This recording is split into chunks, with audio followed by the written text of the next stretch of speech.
I'd like to call to order the Fishers Board of Zoning Appeals meeting for September 24th, 2025. I'd ask everyone, if you're able, to please rise and join me in the Pledge of Allegiance. I pledge allegiance to the flag of the United States of America and to the republic for which it stands, one nation, under God, indivisible, with liberty and justice for all. Thank you. Secretary, would you call the roll, please? Yes, Mr. Ferrucci. Here. Mr. Grinsley. Here. Mr. Sylvie. Here. Mr. Stevenson. Here. Mr. Lannon's not with us tonight, but we do have quorum. We do have a quorum. Very good. Our first order of business is approval of our previous minutes from August 27th, 2025. Do any of the board members have any modifications, revisions, amendments to the minutes? I don't have any amendments, but I was not present for that meeting, so I'll abstain from voting. Okay. So all of the folks that were here last month in favor of minutes, say aye. Aye. Minutes are adopted. Thank you. Can I confirm that everyone's mic is on? I'm sorry? Can I just confirm that your microphones are on? Mine is on, Jeff's is on, and Tom's. Is your microphone on? Yes, they're all on. All right, thank you. Thank you. Our first order of public hearing this evening is case VA 25-10, King Jug Outdoor Seating, address 11110 Lantern Road. It's a request for consideration of a development standard variance from section 1, figure 1.3, development standards of the Nickel Plate District Code, NPDC, to allow for outdoor dining. Our petitioner is Mike Finnegan. Mr. Finnegan? Is there a name? Sure.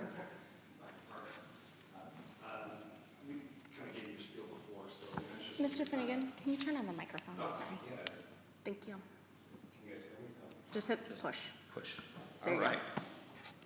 We're just down the street, about 6 blocks from here. It took me about 3 minutes to get over here. We're right off of Lantern Road, right as it turns to go into the neighborhood there.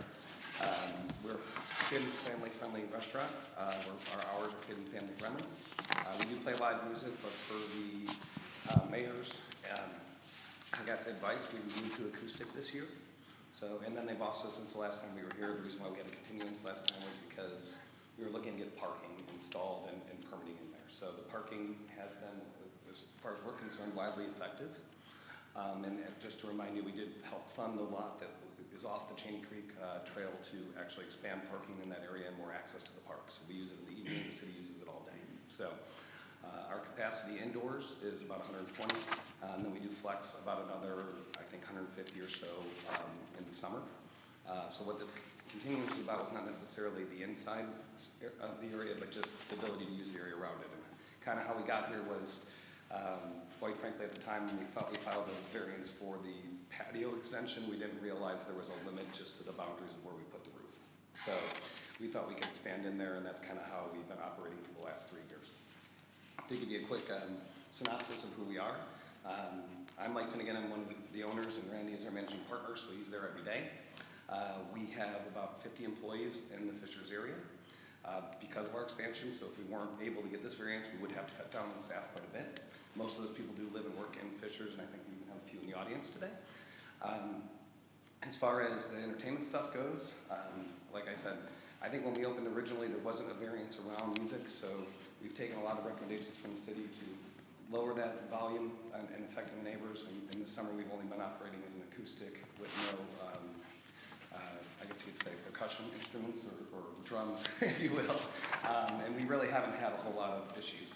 When we did open, we ran into some of those issues just because being off the highway there, some of the sound was bouncing back into the neighborhood, and we didn't really know that. But since we made those adjustments, it has been pretty smooth sailing, at least according to the folks at the police department.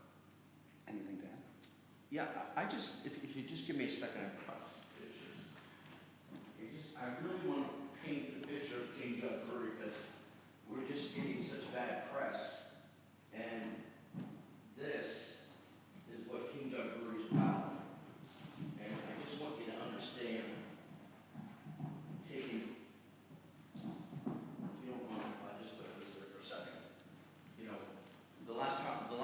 were here, of course, there were several people that came up and said that, you know, we're a bar, a pub, people get drunk, throw trash through the neighborhood, speed down the street, almost run kids over. I've heard that several times. Peeing in neighbors' bushes. That's not us by anything at all. That is what we are. This is what happens at King Jug daily. It's a kid and dog-friendly place. The age is 35 to 65. We're not a bar. You can't even order a shot in our place. We don't make Vegas bombs or anything like that. It's a scratch kitchen. It's not pub food. The only thing frozen in our store is French fries. We make everything in-house. We put $2 million into this building. When we decided to open up a restaurant here, we wanted it to look like Fisher's in a sense, what's going on in Fisher's. It's a beautiful place.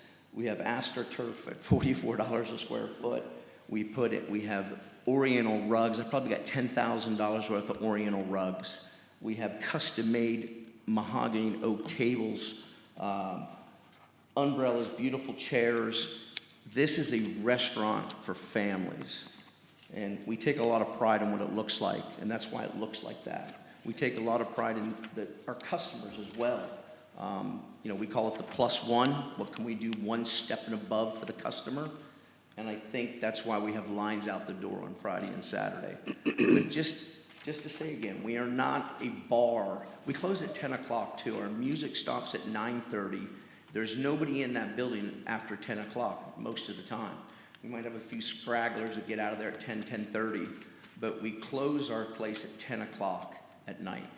We could have stayed open till 11, or even 12, and I think by law, if I'm not, maybe you can correct me, but we could have played live music till 11 p.m.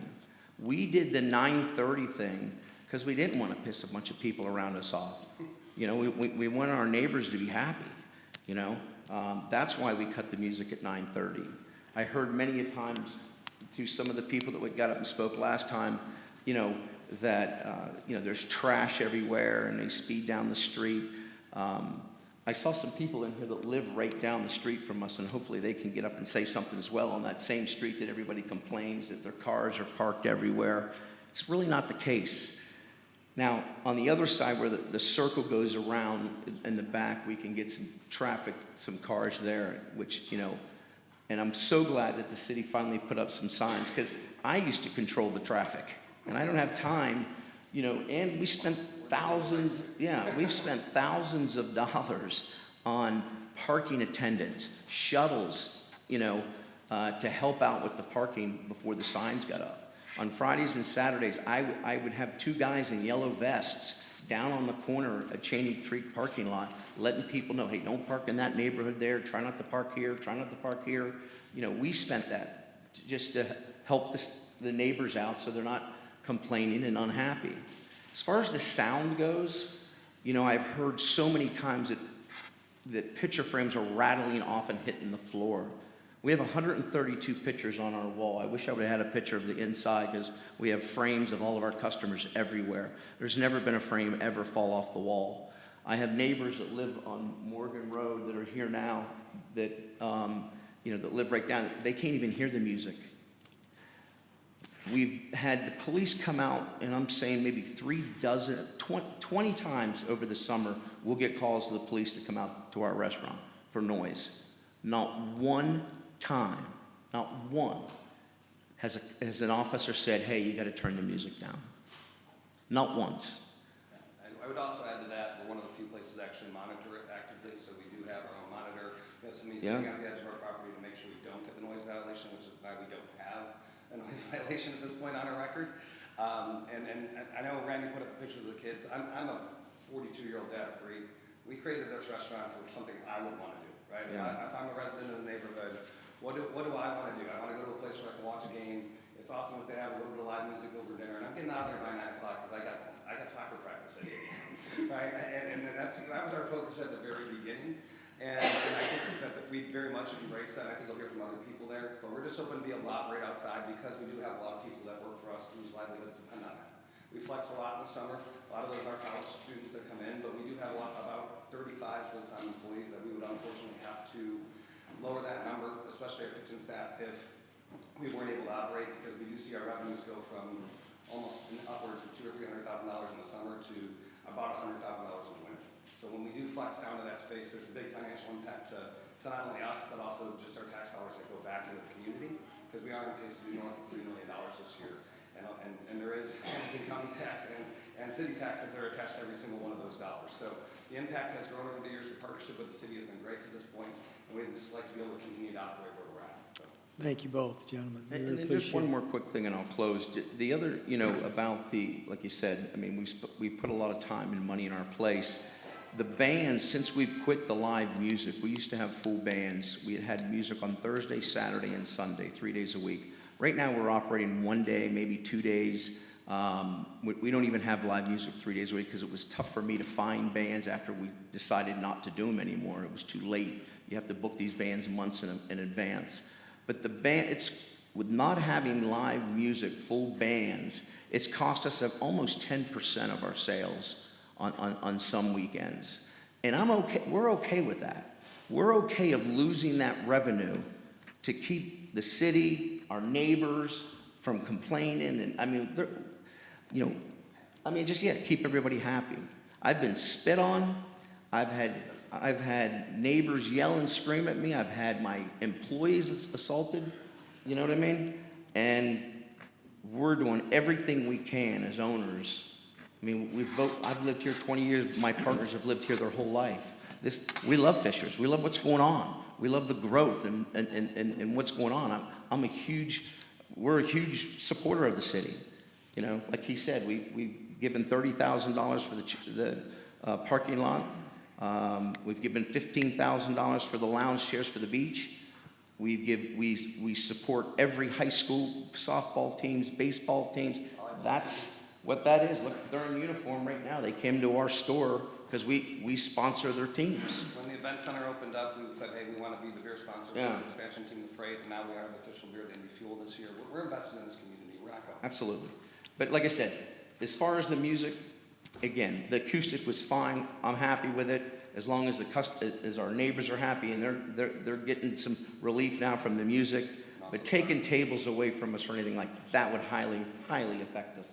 And again, that's what it is. There's what you're looking at. Thank you. So thank you guys for all your. Thank you, gentlemen. We'll hear from staff, and if we have any questions for you, we'll bring you back up. All right. Okay. Well, I appreciate it. Thank you. Staff?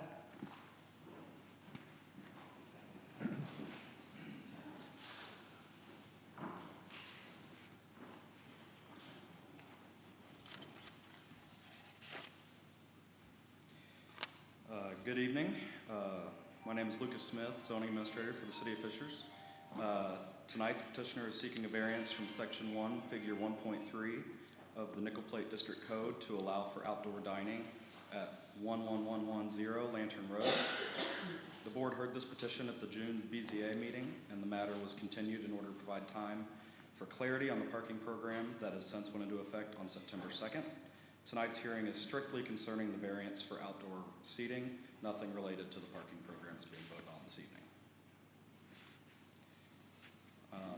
On the screen, you will see that the property is located within the Nickel Plate District and is zoned Village Center, as shown in yellow on the screen. Adjacent properties are residential, zoned as Village Center in yellow, and Town Center residential, shown in blue. The Fishers 2040 Comprehensive Plan designates the land for neighborhood mixed use, which is defined as a district of neighborhood-sized nodes of services, amenities, and gathering spaces set in a pedestrian-friendly environment. In March of 2023, King Jug received a variance for outdoor seating that only included the covered patio shown on the screen in blue. Today's proposal is to include 2 additional areas shown in orange and purple respectively. For context, as derived by the city's fire marshal and building commissioner in accordance with state regulations, the occupancy limits are as follows: 84 for the covered patio shown in blue, 265 for the standing area shown in orange, and 126 for the seated area shown in purple. Additionally, the standing and seating areas could be reconfigured to allow for a standing only area with a maximum occupancy of 320 people. Also of note, the applicant has worked closely with the city ahead of the June meeting in order to craft other limitations on the use of the space, including the equipment, instruments, and size of entertainment acts that they have at their restaurant. The city has received 6 public comments on this matter. The first 3 you heard in the June meeting. Since we have received 3 additional public comments, however, they are all related to the parking program being applied to Morgan Drive, which you can see on the north of the image there, all at that corner of Morgan and Lantern. Their concern is that the parking pass may not apply to that area. However, that is not relevant to what is being voted on this evening. Since the previous hearing on this matter in June, the parking program went into effect on September 2nd. Police, after speaking to the chief, police has not issued any parking citations and has not received any additional noise complaints about King Jug since the June meeting. Additionally, petitioner and staff have agreed to terms on the right-of-way encroachment agreement, which will now go to the Board of Works meeting next month for approval. With all that said, staff recommends approval with the following conditions.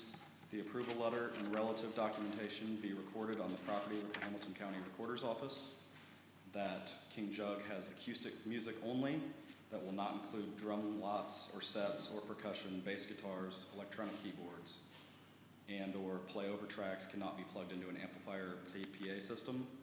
No more than 3 instruments can be used at the same time. All other instruments, microphones, or other sounds will remain at or below the decibel level as prescribed in city code. Occupancy limits set by the fire marshal and building commissioner are to be followed. Those are 332 for standing room only, standing and seated, 265 standing, 120 for the 126 for the seated area, and 84 for the covered patio area.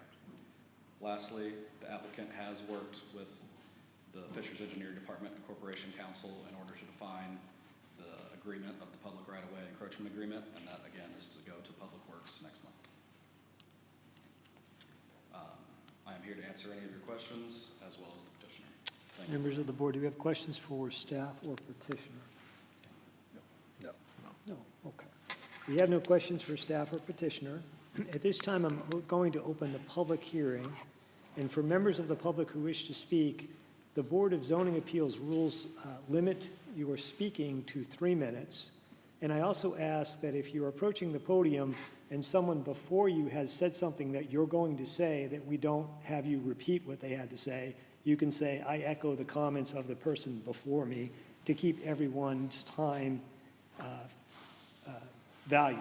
So to get a show of hands, how many folks are here to speak to this petition? How many do we have? 1, we have some folks in the back, and the gentleman over there. Okay, so sir, I'm gonna ask you to come up first, state your name and address, approach the podium. Come up to the podium, sir. State your name and address, and My name is Daniel. where do you live, sir? I live in Lexington Court, Could you give us Fishers. the address? 8543. Thank you. Go ahead, sir. That is the second block from that restaurant. Okay. It's called John King. I don't like, we still against, many people in my community, we always discuss about this restaurant. We are feeling very strange. Why this restaurant open in our community, residential community? You look around the whole entire Fisher City, we never see that in other communities, residential. I visited my many friends. Their community or their residential area is so quiet, so safe. But I look at my environment and community, it's so noisy, not safe. A lot of people walk around, treat that area like a state park visit.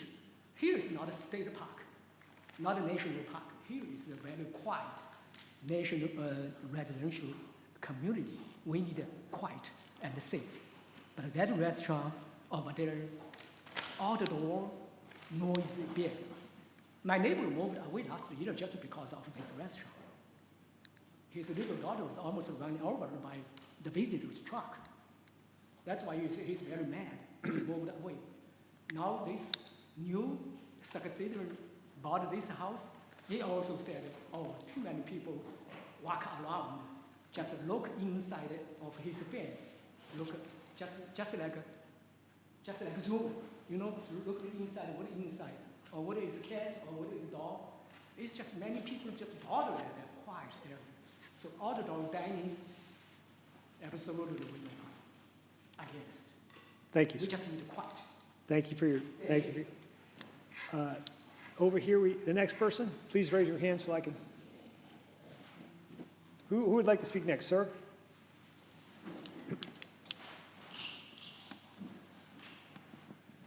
Please state your name and address. Rich Brunt, 8468 Manship Drive. I live in the Heritage Meadows. That's Go ahead, adjacent to the Thank you. King Jug. I actually enjoy King Jug a lot. The adjustments that they have made, can't hear the music from my house. And I know all my neighbors. We've all lived there for a long time. King Jug did have some growing pains in the beginning, trying to find their way out, but the parking and everything is fine, I think. And the hours, I think it's alleviated most of the complaints from the neighborhood. Obviously, I have a neighbor that just spoke that feels different, but just thought I'd offer my opinion. Thank you for your time, sir. We appreciate it. Next person who'd like to speak? Anyone else? Sir, please step forward, state your name and address. Yeah, Wayne Bacconfuso, 9515 Pine Creek Drive, Indianapolis. You know, it's a fine establishment. It is a welcoming establishment. It is something that was really needed in the area. It's a friendly place. Always greetings, get wonderful greetings, great staff. Everybody's involved. It's fun.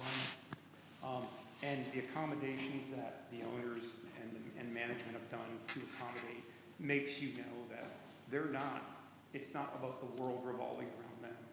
They are taking account into that. I just wonder about all the other complaints that we have to live with each other and account for each other, and you're gonna have to have small businesses should be able to thrive in these kinds of areas. I think it's a great example for how Fishers should be and continuing to grow. It's a great, friendly, open spot, wonderful, especially when great weather is out here, and they do accommodations even in the winter. It's just a wonderful spot to go, and I'm a frequent visitor. My family's a frequent visitor. We're all very comfortable, and they just have a wonderful rapprochement with everyone, and I'm just a very, very happy patron of that place, and I'm glad, and hopefully that these accommodations will be appropriate, and it will continue to thrive. It's a wonderful business. Thank you. Thank you, Mr. Bacconfuso. Anyone else here to speak to this petition?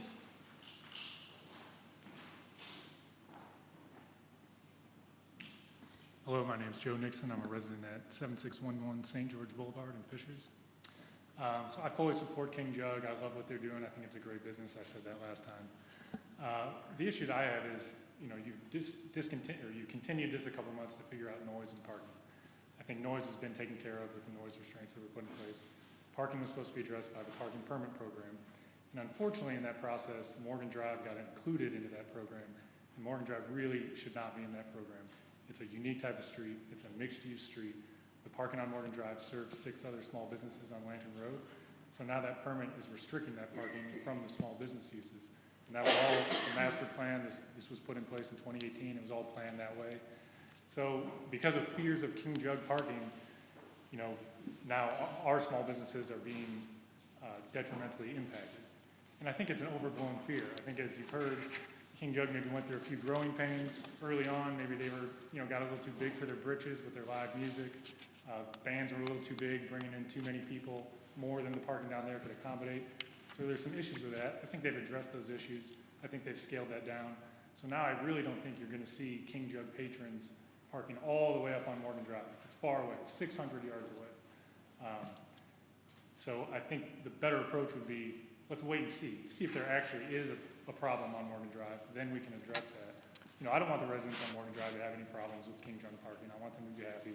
But I really think there really isn't a problem to address, but we're restricting the small business parking, which that's a problem right there. So I think it'd be much better to wait and see if there is a problem, then we can talk about solutions at that time. I have a lot of other solutions other than the parking permit program that I think would help. We don't need to get into that now. I would be happy to discuss that with anybody interested in that. Sir, we appreciate you coming forward and sharing your thoughts and your ideas with us. as a board, the Board of Zoning Appeals has no jurisdiction over the parking. So we have no say in whatever parking permits have been issued, whatever parking plan is put in place by the city of Fishers. I understand that, but the point of this expansion is related to parking, and per the Nicolay District Code, if a company is looking to do a project, and whether it's office space or restaurant seating or whatever, it has to be analyzed per the code and see if they have the parking to meet that. And so you guys continued this for 60 days to figure that out, and I'm telling you the solution has caused another problem. So I would just request that, as one of the conditions, if you could put on the next Board of Works meeting, an opportunity to discuss Morgan Drive, and then the Lantern Road business owners can speak to the Board of Public Works, because we never got that chance. We never got notice. Morgan Drive was never included in the program. It was added last minute at the Board of Public Works, and we didn't know that was gonna happen. We saw the list of streets, Morgan Drive wasn't on there. We thought we were good. So we never really had a chance. No one's ever had a rational conversation about Morgan Drive, and we would just like that opportunity. Thank you, Tom. Thank you, sir. I think staff has noted the comments of the remonstrator. Thank you. Anyone else here to speak to this? Okay. Step forward, sir. State your name and address, please. My name is Kyle Hafe. Appreciate the opportunity to speak. Much of what Joe said, I would echo. I'm a business owner. My name, as I said, Kyle Hafe. It's Total Health Chiropractic.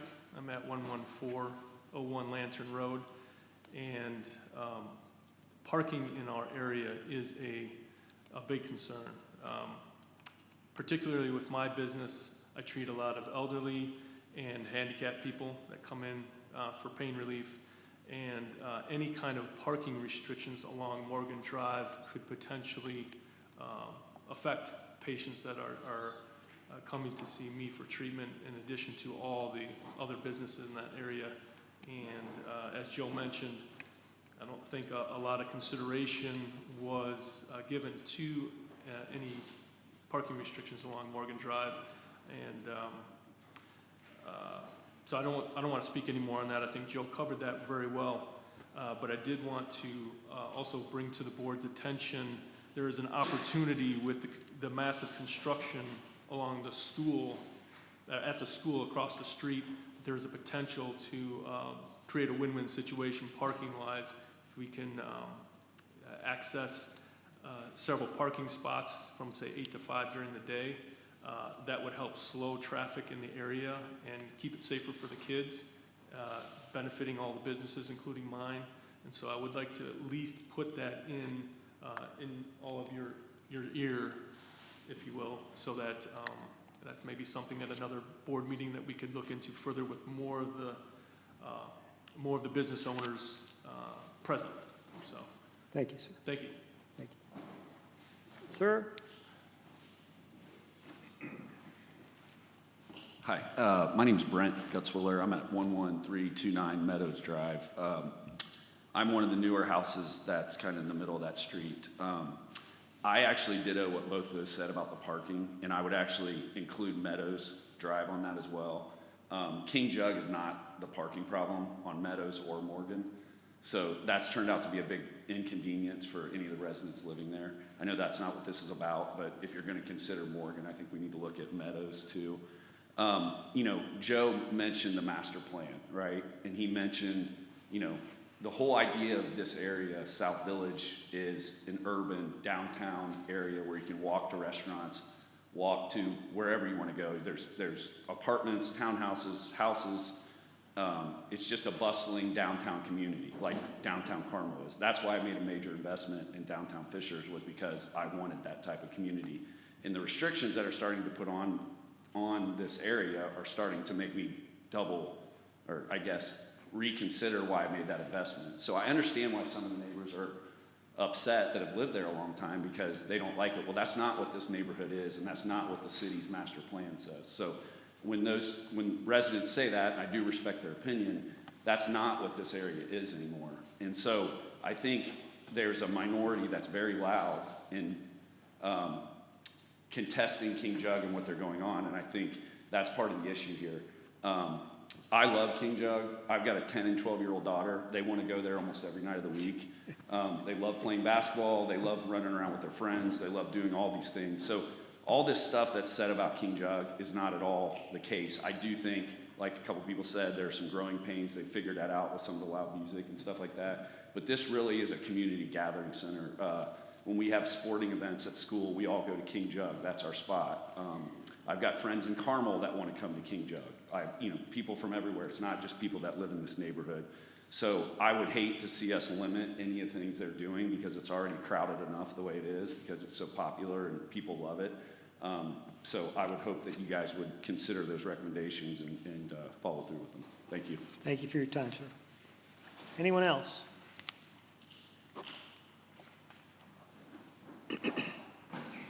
Good evening, Roy Ward, 11321 Meadows Drive. I would echo Joe, Kyle, and Brent on the parking, and I would be inclusive of Meadows in that as well. This is an interesting meeting for me. It's my first one. It's a great, great forum, so thank you guys. I always find it interesting when people get uncomfortable with new things and then make claims. I'm just curious, and maybe it's for a different meeting, how we corroborate those claims, right? Because I live 200 yards from King Jug. Even when I propose we let them do more than acoustic music, because my family loves it, but that's beside the point. And I was never able to hear music, ever. So those apartments, for sure they can hear it. So that's one thing that should be considered. Maybe the two houses across the street, but I'm on a walk 6 days a week if I'm not traveling.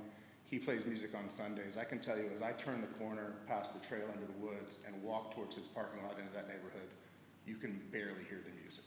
So I think one important thing that hasn't been brought up is making sure that we're based in the facts and what's actually going on, right? Because, when you're doing something great, like Randy, and I apologize, I mean, you had a partner, I forget his name, but he did a good job up here. When you're doing something great, there's always going to be people who are against you. And I don't usually come to things like this, but I felt compelled to do that because I've got a 12, I've got a 17, I've got a 19-year-old daughter.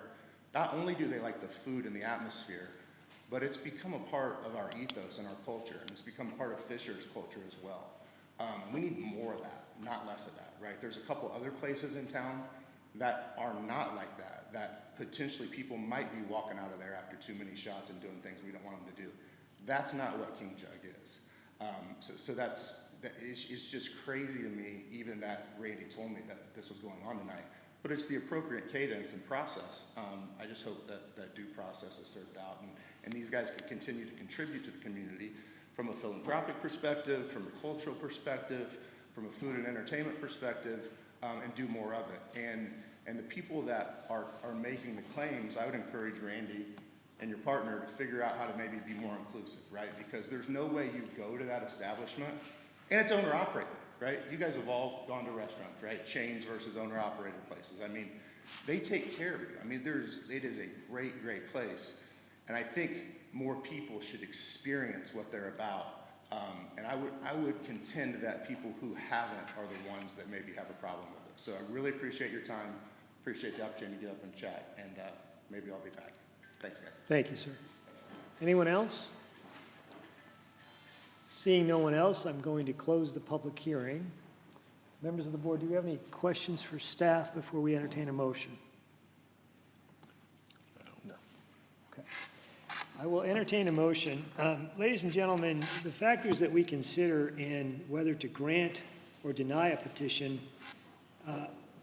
are essentially threefold. Whether our approval will or will not be injurious to the public health, safety, morals, and general welfare of the community. Whether the use and value of the area adjacent to the property included in the variance will be affected in a substantially adverse manner, and the strict application of the terms of the zoning ordinance will not result or will result in practical difficulties in the use of the property. So those are the factors that we consider. We consider your public comment, we consider staff's recommendation, and we weigh all of those factors in making a motion and then voting on the motion. So with those factors in mind and with all of the comments that you've had and staff's recommendation, I'll ask members of the board if there is a motion to approve the petition. I'll make a motion.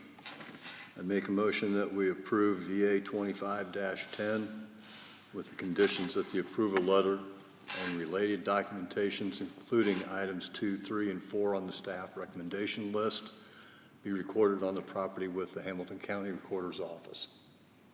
We have a motion. Do we have a second for that motion? I'll second that. We have a second. Secretary, you call the roll, please? Mr. Grinslade, Yes. Mr. Sylvie, Yes. Mr. Stevenson, Yes. and Mr. Ferrucci. Yes, motion passes. I'd like to thank everyone for your careful consideration, and thank you. I wish King Jux luck, and thank you for those that have spoken in opposition to this, too. We appreciate your comments very much. Our next order of business is case VA 25-14. It's a request for consideration of a development standards variance from sections 3.2.3B of the city's Unified Development Ordinance to allow an increase in the maximum height of a proposed home from 35 to 39 feet. Our petitioner is David Duke. Mr. Duke? Oh, I'm sorry. My apologies. Mr. Williams. My apologies. I'm out of order. Good evening, members of the board. I'm Attorney John Cross here on behalf of the petitioner and the owner, Harrison Boyd, who's here in person. This is Nick Gallagher of Carrington Homes, who's going to be here on the phone. He'll speak first. My address is 13 North State Street, Suite 241, Greenfield, Indiana. Very good. Thank you.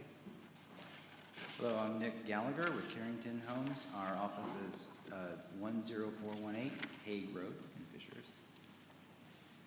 Thank you. Go ahead, sir. Is there a way I can access the slide presentation? Yes. Rob, can you bring the PowerPoint back up?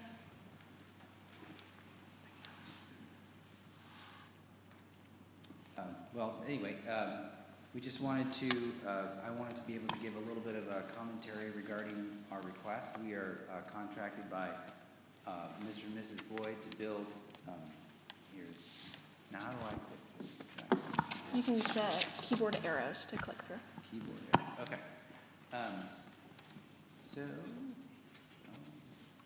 This is a color rendering of what the home is proposed to look like front.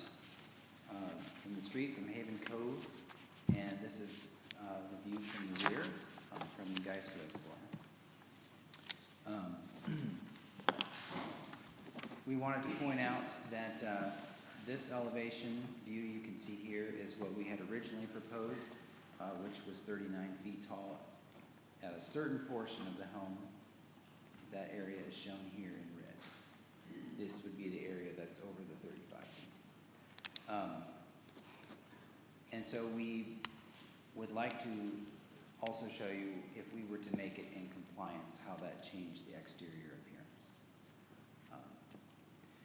And I just wanted to comment from a practical point of view that the Geist Reservoir, the 100-year flood, is 787.96 sea level elevation, and our basement floor of the home is exactly that, 787.96. We brought it down as far as possible. The basement is only 10 foot high, and the main floor is 12, as is every other home we've built in that neighborhood is 12, and the second floor is 9'7", so not excessively tall. And with the classic styling of the home, the main roof pitch is actually only 8'12", is what's creating that height, which for a classic traditional design as this, that's actually not excessive at all. So just wanted to point out in context that we made the efforts we could with the home placement and such to comply as much as possible with the requirement. And you can see what area we're being concerned with here. So anyway, in the interest of beautiful architecture, we would hope that the variance could be granted. Thank you, sir. Just a little more background. Briefly, the Boyds bought this lot back in October 2024. The area has other homes that are either being constructed or have been constructed with height variances that have gone up to 42 feet from our research. The Boyds here, they have used Emily Hankey Design to design their home, and they went to and hope to build consistent with the other houses in the area. You saw the proposed elevations. It's going to be a nice leisure design project on the street. For the things that are of typical concern to you, approval here won't have any sort of injurious impact on the area. The variance height of 39 feet is 4 feet over the 35-foot requirement. This is consistent with other homes in the area and less than other ones that have been granted as well. For the same reasons, this is not going to have any sort of substantial adverse impact on the use or value of the properties. It will, in fact, make it consistent and align with the other homes and make it consistent with the enhanced property values with these other luxury designed homes in the area as well. And finally, it is common for this area particularly to have the luxury designed homes in the area. And in order to build to the size and the height to be compared to them, this variance is needed. And again, this is a minimal deviation as shown by the screenshot that we have. This is only going to be not the entire roof line because this lot is a little bit longer, it's a little bit wider, so the house appears wider than probably other ones on the street that aren't as wide, but the actual roof line that will be over the 35 feet is not substantial compared to the length of the house. Besides that, this project does meet all the other Marina, PUD, and R2 development standards, and we are not aware of any remonstrance that we've heard, and so we would respectfully request approval of the same, and we'd be happy to answer any questions if there'll be any. Thank you. We're going to hold our questions until after we hear from the staff. Thank you. Thank you.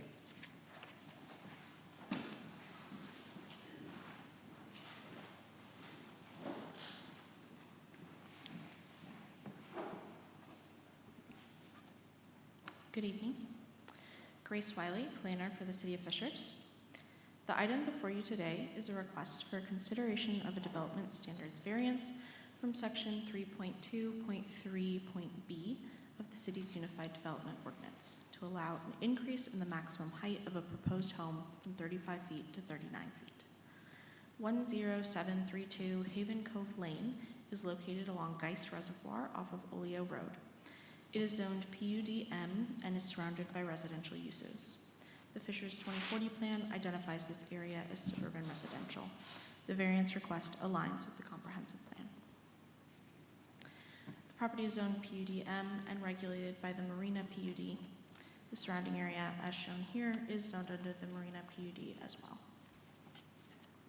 Fishers 2040 comprehensive plan designates the site as suburban residential. Purpose of suburban residential is to include single-family dwelling units at 2 to 4 dwelling units per acre. The proposed elevations are shown here.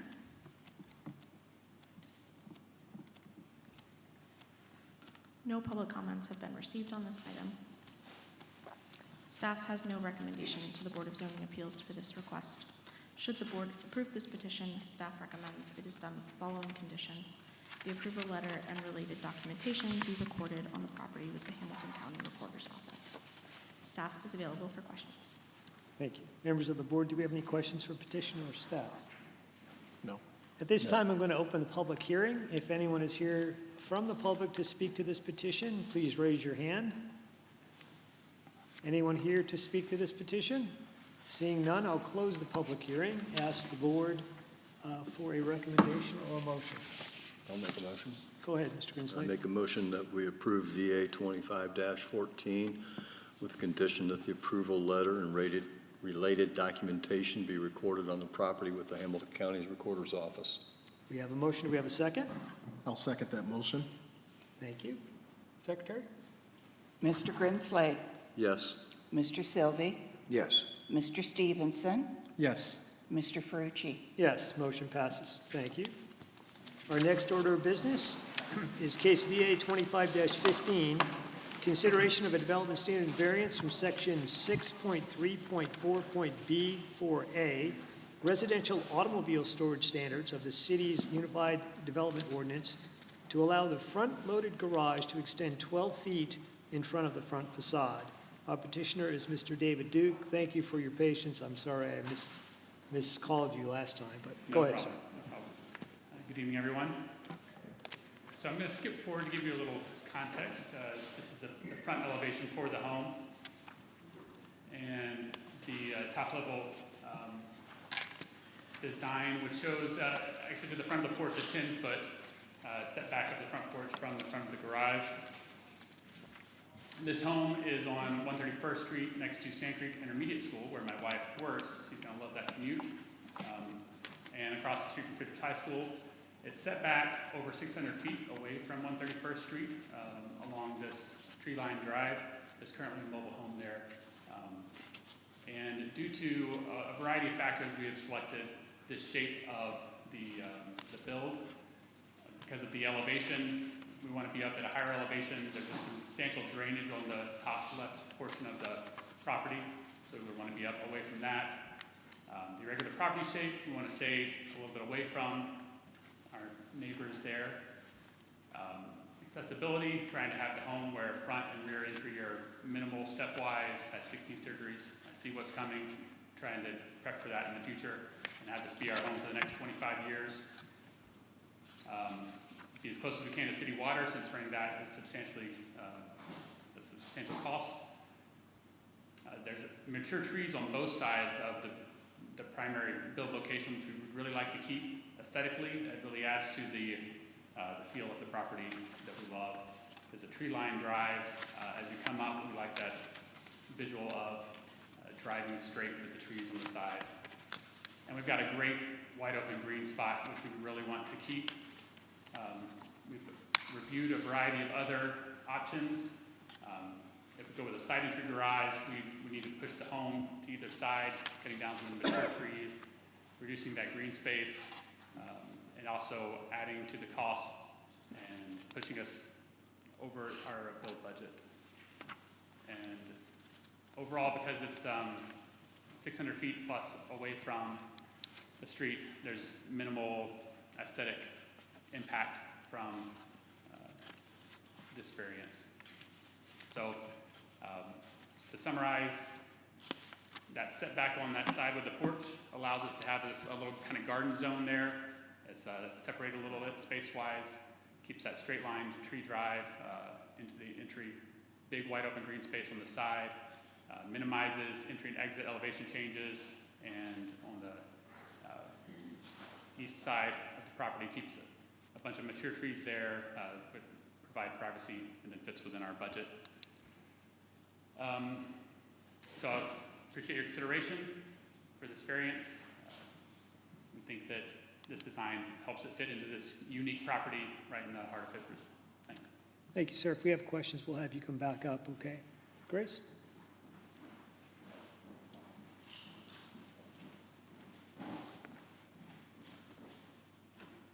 Good evening. Grace Wiley, planner for the City of Fishers. The item before you today is a request for consideration of development standards variance from section 6.3.4.B.4.A, residential automobile storage standards of the city's Unified Development Ordinance to allow the front-loaded garage to extend 12 feet in front of the front facade. 11700 East 131st Street is located off 131st Street, east of Promise Road. It is zoned R2 and is surrounded by residential uses. The Fishers 2040 plan identifies this area as suburban residential. The variance request aligns with the comprehensive plan. This property is zoned R2, single-family residential, and it is also part of the I-69 overlay. The surrounding areas, as shown here, are zoned R2 and R3. The 2040 plan designates the site as suburban residential. The purpose of suburban residential is to include single-family residential at 2 to 4 dwelling units per acre. The proposed site plan is shown here. The front-loaded garage is shown in the red box. Proposed elevations are here with the front-loaded garage shown in the red box. And the additional elevations are shown here, the front-load garage in the red box. No public comments have been received. Staff has no recommendation to the Board of Zoning Appeals for this request. Should the board approve this petition, staff recommends that it is done with the following condition. The approval letter and related documentation be recorded on the property with the Hamilton County Recorder's Office. Staff is available for questions. Thank you. Members of the board, do you have any questions for the petitioner or staff? I do not. No questions. I'll open the public hearing. If anyone is here from the public to speak to this petition, please raise your hand. Anyone from the public? Seeing no one, I'll close the public hearing. Members of the board, do we have a motion? I'll make a motion. I move that we approve VA 2515 with the variance recorded with the county recorder's office. We have a motion. Do we have a second? Second. Mr. Grinslade is seconded. Secretary? Yes. Yes. Yes. Yes, motion passes. Thank you, sir. Our last agenda item this evening is case SE-25-3. It's a consideration of a special exception to allow for a short-term rental use, for example, Airbnb, VRBO, on a single-family property zoned R3 at 107 Northwood Drive. Our petitioner is Andre Bello. Andres Bello, yeah. So go ahead, sir. My wife, Christiane Bello. Nice to meet you, ma'am. Go ahead, sir. We own the home in 107 Northwood Drive here in Fishers and San Blas. We're trying to, our request is for a special exception, so we can do STRs, which is short-term rentals. What we do is we believe that we bring a lot to the community with the short-term rentals. A lot of time, we're getting a lot of people from Grand Park. They're bringing their families here. They're bringing their dogs. We are pet-friendly STR, so we get a lot. We do no less than 3 days too as well. So we don't want to. We want a family-friendly STR in the community. We have been part of the community for over 15 years. We know the community really well. I love Holland Park, and I always tell people how great it is. I try to bring people here all the time for Holland Park. So that's pretty much it. We know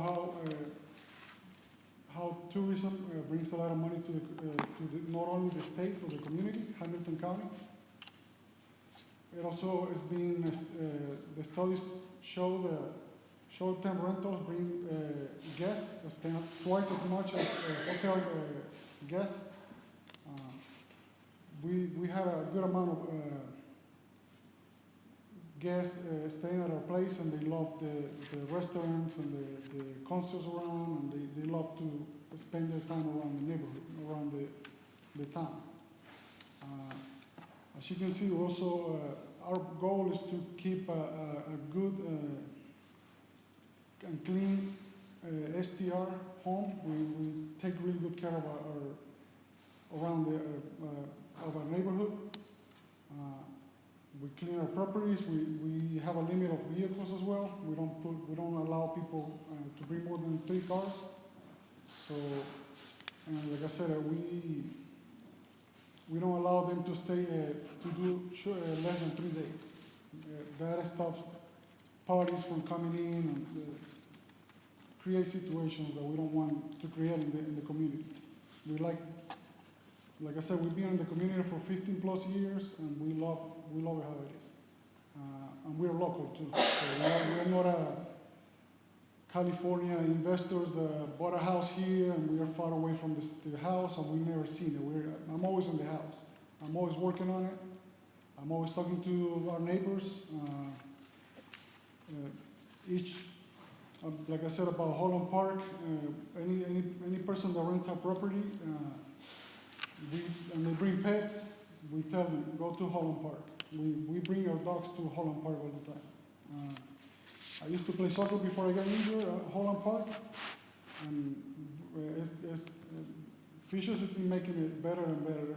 I know Holland Park from before it was cool to go to Holland Park. When it didn't have all the amenities that it has now. That's one of the pets, as you can see from the estate at our home. That person really loved the place. They also, the backyard was a closed thing. Backyard was important for them. A lot of these guests, they have a choice to get a hotel, but it's not the same feeling, because you're not able to let your dog out, go outside and do their thing. Hotels are a little more limited. You're not able to leave your dog inside the house, inside the hotel, and things like that. So it makes it way easier to offer those services. So as you can see, we got a good amount of reviews from people that stay at our place. And most of the biggest feature they like about the home is having a backyard where they can have their pets. And we got a lot of professionals that stay in the community. We had a couple that their house flooded, the whole house. They lived in Guys. The whole house flooded, and they had an emergency where they didn't know where to go. They had 2 pets and 3 kids, and they didn't know where to go.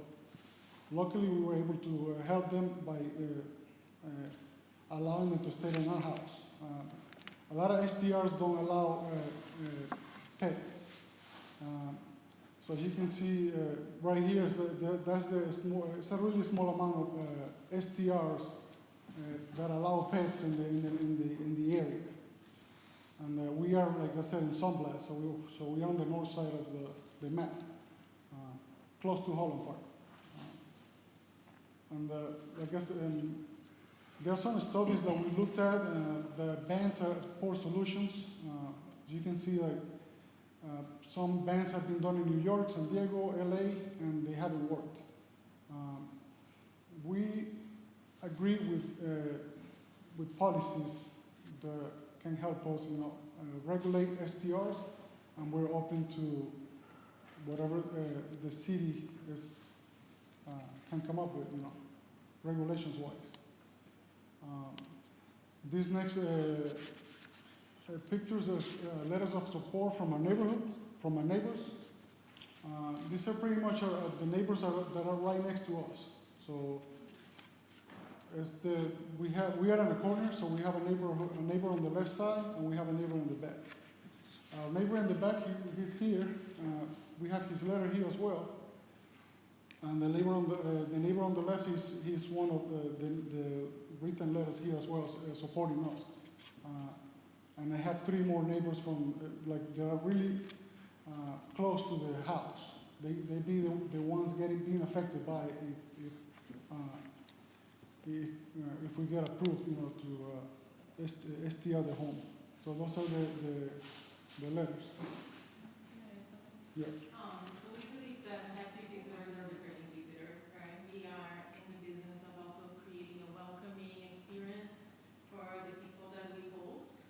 We love our neighbors, we love our communities, and so we respect our communities. We are always open to hear from them. So that's why we don't believe we're part of this community. For us, it's a very small business.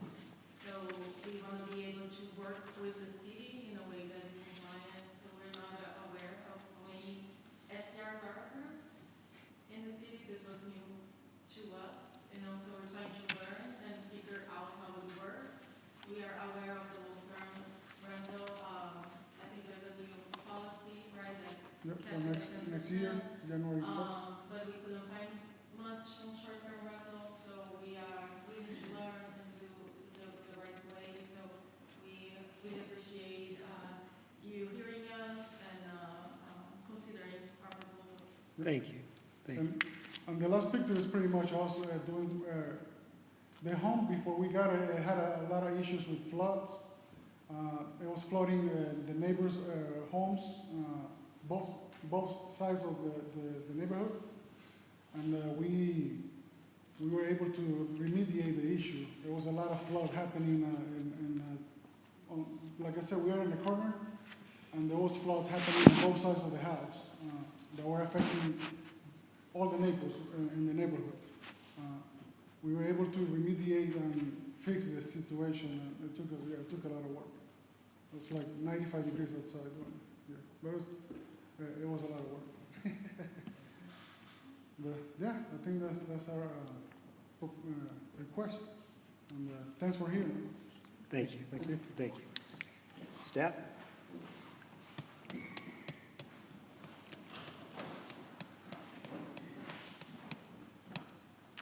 evening, Grace Wiley, planner for the City of Fishers.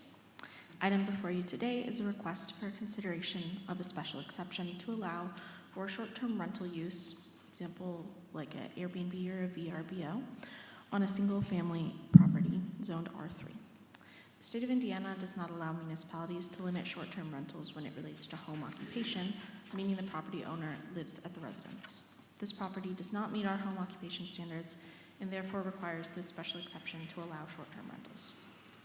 107 Northwood Drive is located in the Sunblessed Farms neighborhood off of Allisonville Road and Orchard Boulevard. It is zoned R3 and is surrounded by residential uses. The Fishers 2040 plan identifies it as suburban residential. Shown here is the R3 zoning, which is the same as all the surrounding properties. The site is designated suburban residential, which is intended to include a single-family residential at 2 to 4 dwelling units per acre. Per county record, Christiane and Andres Bello have owned this property since June of 2025. The property is currently listed on Airbnb as an entire home rental with 7 guests, 3 bedrooms, 5 beds, and 2 bathrooms. The listing has been active since July of 2025. 2 public comments have been received since the writing of the staff report. The first one is from Leanne Jackson of 57 Apple Tree Circle, who expressed support for the owner to be able to be allowed to operate the short-term rental as an Airbnb. The second is from Christopher Hoffman of 107 Meadow Lane, who expressed opposition to the short-term rental, citing concerns about traffic, safety, and community character. The letters of support that the petitioner showed during his presentation are from the neighbors labeled above on this map, so you can see where they are in relation to the property. Staff has no recommendation to the Board of Zoning Appeals for this request. Should the board approve this petition, staff recommends it is done with the following conditions. The special exception is tied to the use and special exception is tied to the specific use and user. If the current property owner were to sell or vacate the property, the special exception would be void. Second, the approval letter and related documentation would be recorded on the property with the Hamilton County Recorder's Office. Staff is available for questions.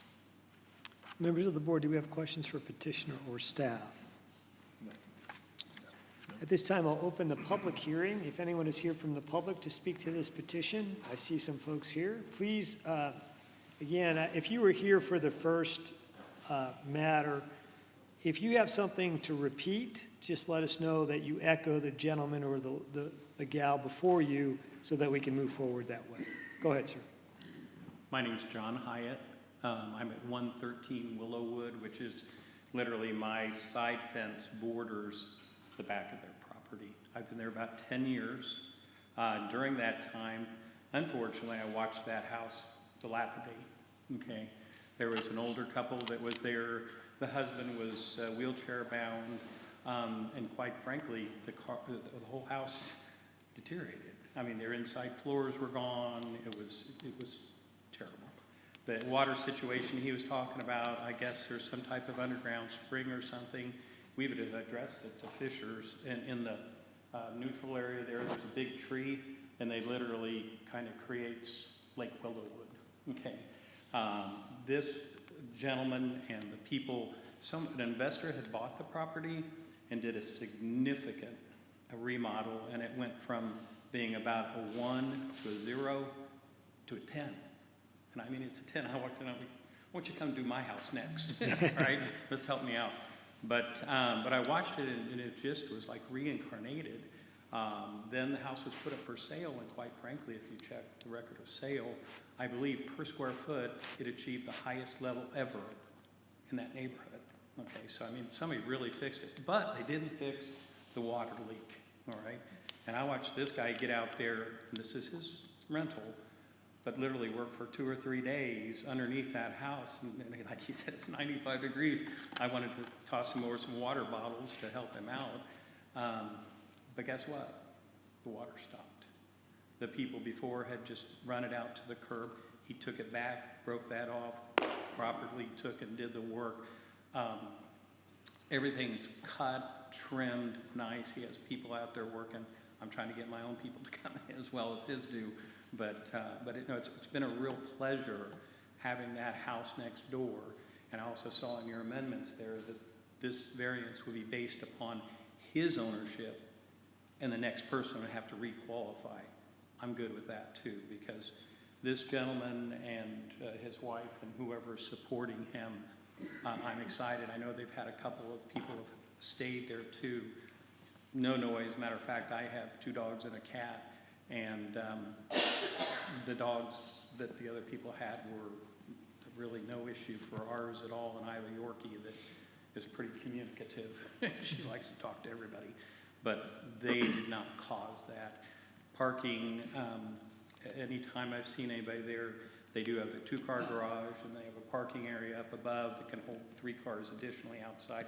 So they have ample parking.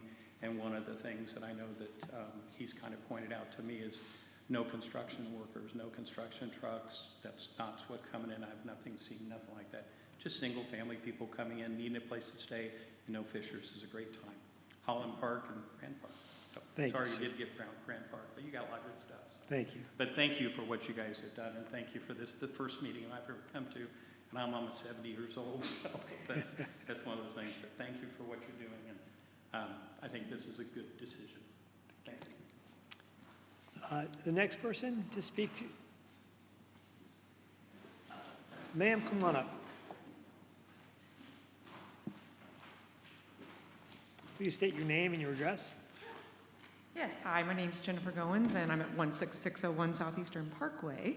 I've never spoke at one of these events either. However, I myself am in the hospitality industry, and I manage 5 short-term rentals myself, and I have 1 in Fishers. I first want to echo the homeowners. I've never met them, but I wanted to echo their concerns about being able to research the restrictions and regulations for short-term rentals in the city of Fishers. I have 1 in the city of Fishers, and I started it about 2 years ago in Sunblest. And when I called the city, I said, is there any permitting process that I need to go through? And they said, no. Of course, maybe this has changed. I tried to look in the ordinance to see when that was enacted, and I couldn't find a date, so I don't know if you could recommend that at some point. But I did file for the long-term rental permitting process that went into effect, and so I have that filed. I was not aware of the short-term rental. But nonetheless, I just want to be here as a support to the host. I am a local host as well, and echo their encouragement to bring people to the city of Fishers to visit. A couple things that I just wanted to note for short-term rentals here in the city is that it does create an affordable option for families to come and visit our city, whereas if they have, 3 or 4 kids, it's hard to find a hotel room, affordable. They're not, and if they're younger, they can't get 2, and leave their kids in a hotel. So they can make meals in the homes, and they can travel safely and affordably.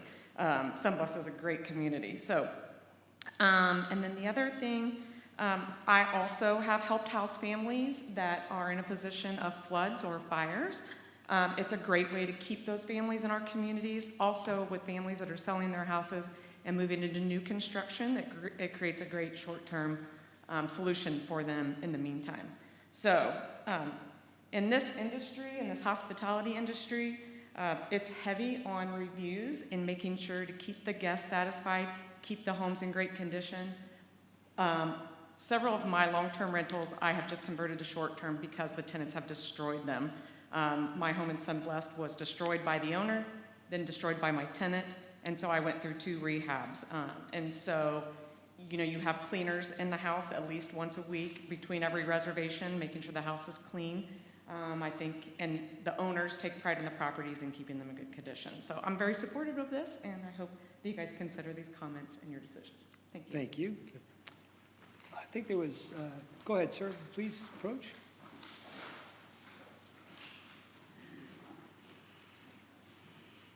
So excuse me, my name's Bob Ambler. I live at 225 Hetty Lane, which is, I don't know if you know the neighborhood. You come around my house to go up to their house. So traffic has been some of an issue. I have a couple questions though. There was the sign that was posted in the yard announcing that this was going to be a meeting. However, there's been a gray van sitting right in front of that sign. So as you come into the neighborhood, which is where all the traffic is, you can't see that sign. The only way we found out about it is our neighbor was walking the street and they saw it. So I'm not sure that that's the intent of putting the sign out. So that's one of the concerns I have. Second is Airbnbs can bring in a multitude of different kinds of people. To this point, from what I understand, there hasn't been any issues, but there's always the chance of more issues. The traffic coming in is already kind of an issue. My yard gets destroyed because people cut the corners. So different issue than what they have, but it's a concern. The type of people that's coming in, at this point, what they've brought in doesn't seem to be an issue. Will that continue or not is always a big question. As you know, in Fishers, in our neighborhoods, crime is starting to increase. I would hate to see this also cause that to increase. I understand there may be a shortage, but that neighborhood was set up to be residential. You've already put in place, and I guess this doesn't apply, the 10% rental in any kind of neighborhood. So now this takes that as an exception. As I understand it, it doesn't count. So, but it is a rental. So we're adding into that base. So I'm against this. Our neighbor who wanted to come but couldn't because it was too late when he found out that this meeting was going to take place was also against it. So we wanted to just present our concerns of having that Airbnb when it was a residential. I can appreciate the work they've done on the house, but virtually everybody who's bought into that neighborhood is refurbing those houses because of the age. So I think that's all we had to say. Thank you. Thank you. Thank you. Anyone else from the public? Please approach. My name is Kyla Schertz, and I live at 117 Lake Vista Drive, which is just down the road from this house. And I echo what this gentleman said about the van being parked in front of the sign. I have more pictures to show that I don't know if it was intended to be a deception, intended to dissuade anyone from seeing the sign, to be aware of this. But that to me was a little worrisome, just because this is in our neighborhood and our neighbors need to be able to come to a public meeting. That's why we have this public meeting to discuss these things. And that being a concern, if that was placed there for not being able to be seen, are there other things that will be swept under the rug that are wanting to be hidden from neighbors? Having a house like this, I'm not against short-term rentals. I think there's a lot of positive from it. I echo what was also said about the house being revitalized. It's a great-looking house, and the hope is that it would continue to be like that with it being a short-term rental.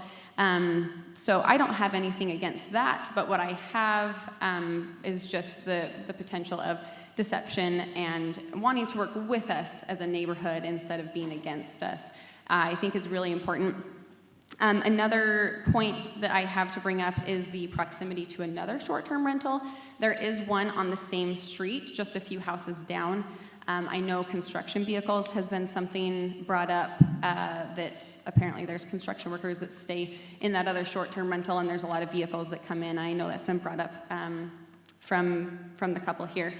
And the last thing is just the impact on a family neighborhood. I'm a mother to 5 children and want it to be a safe place, want it to be a place where there are people, good people brought into the neighborhood. So I am not strongly for or against, but just wanted to bring my concerns to the board here.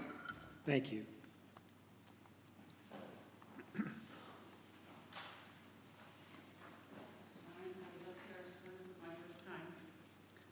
My name is Hannah Kolasek, and I am 118 Meadow Lane. So I am 2 blocks over from their house. And so neighbors, he went to surrounding, maybe 5 or 6 houses. There's more neighbors and there's more houses. 225 Hetty Lane. I love this guy. I love his yard. he does take a hit because of the increase of traffic. And where my driveway is, I am on the street, which is the path to his house. So I'm from 225 to Bella. So I see an increase of traffic. I have 3 kids. I don't let them play out front because between those 4 blocks, there's no stop sign. With the increase of people not knowing the area, they don't know that there are children there. They don't know where these stop signs are to slow down. So I don't like the increase of traffic, and I will echo what they say as far as the traffic and the safety. There are times where, with the construction crews, that the buses can't get through. There has been times where our bus driver says that they honk. The kids tell me that they honk to get people to move so that the buses can get through. So again, I'm not for or against. When he greeted neighbors, I never once saw them come to any of our houses. They just went to their close knit. So when you mentioned Coal Barn, that's completely by the park, but you didn't come to see us. So I wish you would have gotten more input from everybody else. It is a beautiful house because I went to the open house because I wanted to see what they did to it. It's beautiful. Again, I'm not for or against. I just want everything to be taken into consideration because there is also a short-term rental down the street. So I just want to echo what everybody else said. And the van has been parked in front of the sign for probably at least a week. Thank you. Thank you. Anyone else from the public? Sir? Can you mention the van that everybody's talking about? Yeah, if you want to address the comment about the van, that'd be great. Yeah, the van is I own a used car dealership, so I move cars around all the time. And that one, I have cars parked all over my houses. That's the only reasoning of parking a van there. Can I show some pictures? Yeah. No, I had a van. No, I had a van. Excuse me. And then, before that, Excuse me, I had a, excuse me. Yeah. Excuse me. In order for us to conduct an efficient meeting, we can't speak over each other, okay? I know your concerns. There was a photograph, we saw a photograph that was shown to us. We understand the van was parked in front of the sign. This gentleman is explaining it. I'm going to give him a chance to explain it, and then we've already had our public hearing, Yep. okay? I had a Volkswagen Jetta parked in front of it, so I was in a hurry. I parked the van right behind it. I took the Jetta out, and the van stayed there. And I was gonna actually move it out today. Like I said, I own a used car dealership. Sometimes I buy cars that got issues, and I got cars parked all over the place. Yeah. Thank you. That's the only reason why. Thank you, sir. You can see, like, if you're talking about the sign, you can see the sign from the other side. And I talked to neighbors, and each one of them got a letter from the city as well. So everybody was notified about the meeting today. Thank you. Thank you. If anyone is here from the public to speak to the petition that's different from what we've already heard, please raise your hand. Different from. Please approach the podium, state your public comment, and I'm going to consider your time to be, this gentleman didn't use all of his time, so you've only got about 45 seconds. I just wanted to say, we never got that letter that he said that went out to the neighborhood, and the neighbors that we talked to didn't get it either. They had no idea. So it was not well published, and it was not well known. And I would like to say one more thing about the van. It's a long driveway. He could have parked anywhere in there, but he chose to park in front of the sign. Thank you. That's it. So ladies and gentlemen, the noticing is statutory. If the noticing is followed correctly, they follow the statute and comply with the law. We don't have any control over noticing. Grace? I want to address something about the Airbnb that's down the street that's been mentioned. Please. That Airbnb is not permitted by the city. If any of you would like to share that address with us, we will contact the property owner to discuss it with them. But it is not a permitted use in the city, and it has not been approved with a special exception. And that is the case for any Airbnb that doesn't come and seek a special exception in the city of Fishers. They're in violation, correct? That is correct, yes. I believe there are currently no approved Airbnbs in the city of Fishers. Thank you. Lucas, did you have a comment, sir? I was just going to add that we are not allowed to regulate owner-occupied Airbnbs, so it is those that are owned by owners that do not live at the property part-time or most of the time that are not permitted. So we don't know if those other properties that are utilized as an Airbnb or short-term rental are owner-occupied. So they could be permitted use until proven otherwise. Yes, yeah. So if we find out about one, we'll reach out to the property owner and we can determine whether or not it is owner-occupied. And if it is allowed. If it is not owner-occupied, that is not allowed. They need to seek a special exception. Thank you. Thank you for clarifying that. Thank you. Anybody else from the public with any new comments you'd like us to consider? New comments, sir. You've already had your... I was just going to expand, just put on that sign. That sign was out there for 2 or 3 weeks, and it was different places where it was highly visible. My girlfriend and I, we walked with a neighbor here, that it's, if you come from one direction, we wouldn't be able to see it, but from the other direction, your dad's playing on to, where that man was parked, that fan hasn't been there maybe 5 days. I live next door. Thank you. I'm out there every day. I'm retired. So Thank I you. watched everything's happening in that neighborhood. But I didn't know I had another round down the street because there's never been a problem. Thank you, sir. Thank you. At this time, I'm going to close the public hearing. Members of the board, do we have questions for petitioner staff before we entertain a motion? I guess I have a question for the staff. How did the city become aware of this short-term rental? The owner reached out to me to find out how to go about opening this short-term rental in the city of Fishers, and we had a meeting to go through the process for the special exception. So I think that was in June or July of this year. So right around the time it was purchased. Thank you. Members of the board, do we Make have a a motion? Mr. Grinsley, do you have a motion? I make a motion we not approve SE 25-3 due to it being detrimental to the property and community values and safety issues. We have a motion. Do we have a second? Second. We have a second. The motion is to not approve. We have a motion and a second. Secretary? Mr. Grinsley, Yes. Mr. Sylvie, Yes. Mr. Stevenson, No. and Mr. Ferrucci. When we consider this, we have a number of factors to consider. I would say that the Bellows have done a wonderful job renovating their home. They have come to us and presented to us a very well-thought-out, well-planned petition. We've also heard from neighbors who are adverse to this, and in the city of Fishers, we've not approved these. So I'm going to vote yes to not approve, so the special exception is denied. Thank you. Our next order of business this evening is old business. Do we have any old business? New business? Staff communications. There will be no BZA meeting in October. Very good. With that, I'll adjourn this evening.